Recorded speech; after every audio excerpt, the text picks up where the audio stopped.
এবং মর্মান্তিক একটা ঘটনার জন্য।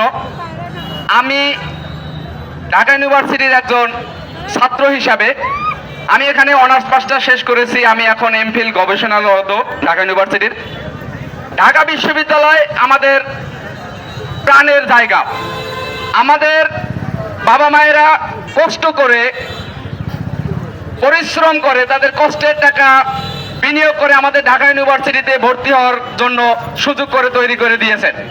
এবং এই বাংলাদেশের ইতিহাসের সাথে ভাষা আন্দোলন থেকে শুরু করে মুক্তিযুদ্ধের এবং প্রত্যেকটা আন্দোলন সংগ্রামে ঢাকা বিশ্ববিদ্যালয় ওতপ্রোতভাবে জড়িত।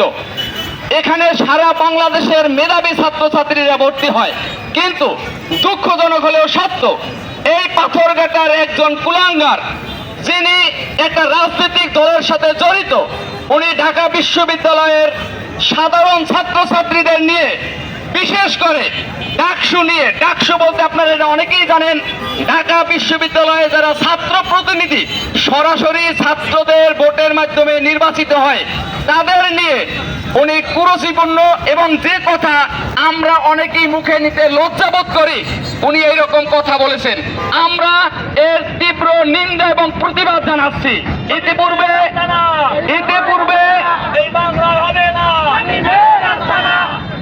ইতিপূর্বে আমরা এটা নিয়ে প্রতিবাদ সমাবেশ করেছি। আজকের শামীম নামের যে কুলঙ্গার যে ব্যক্তি আমাদের বোনদের নিয়ে, ছাত্রদের নিয়ে এরকম কুরুচিপূর্ণ বক্তৃতা দিয়েছেন, অনতি বিলম্বে প্রশাসনের কাছে আমাদের দাবি থাকবে তাকে গ্রেফতার করে বিচারের আওতায় আনতে হবে। বিক্ষোভ পরবর্তী এই সমাবেশে আমরা শামীমের গ্রেপ্তার চেয়ে যে বিক্ষোভ করেছি, শামীম ঢাকা বিশ্ববিদ্যালয়ের ছাত্রছাত্রীদের নিয়ে তারা বেশ্যাখানা বলেছে এবং মাদকের আখড়া বলেছে। অনতিবিলম্বে শামীমের গ্রেপ্তার চাই এবং শামীমকে জেলে ভরার জন্য প্রশাসনকে আহ্বান জানাই। ঢাকা বিশ্ববিদ্যালয়কে এদেশের নাগরিক হয়ে উনি কিভাবে কলঙ্কিত করতে পারেন? আমার মা বোনরা আজকে সামনে এগিয়ে যাচ্ছে, তারা প্রশাসনের মা বোনরা সমান তালে পুরুষের সাথে এগিয়ে যাচ্ছে। ওখানে বেশ্যালয় বলা হয়, মাদকের আখড়া বলা হয়।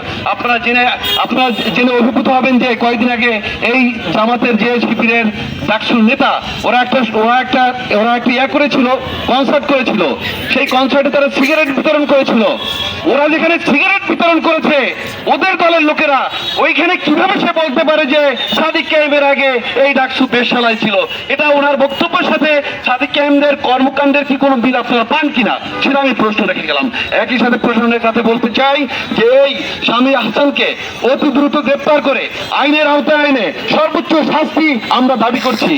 সংগ্রামী সমাবেশ, সংগ্রামী উপস্থিতি, আপনারা ইতিমধ্যে শুনেছেন যে ঢাকা বিশ্ববিদ্যালয়ের নামে এই পাথরঘাটার কুলাঙ্গার শামীম একটি বাজে মন্তব্য করেছে।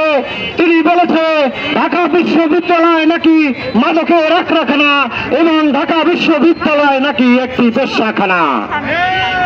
আমি এই শামীমের বক্তব্যের তীব্র নিন্দা জানাই, কারণ আমার মেয়ে ওই ঢাকা বিশ্ববিদ্যালয়ে বর্তমান লেখাপড়া করে। আমি একজন অভিভাবক হিসেবে শামীমের এই বক্তব্যে আমার হৃদয় রক্তক্ষরণ হয়েছে, আমরা ব্যথিত হয়েছি। আমি প্রশাসনের দৃষ্টি আকর্ষণ করছি, আপনারা অবিলম্বে শামীমকে গ্রেপ্তার করুন।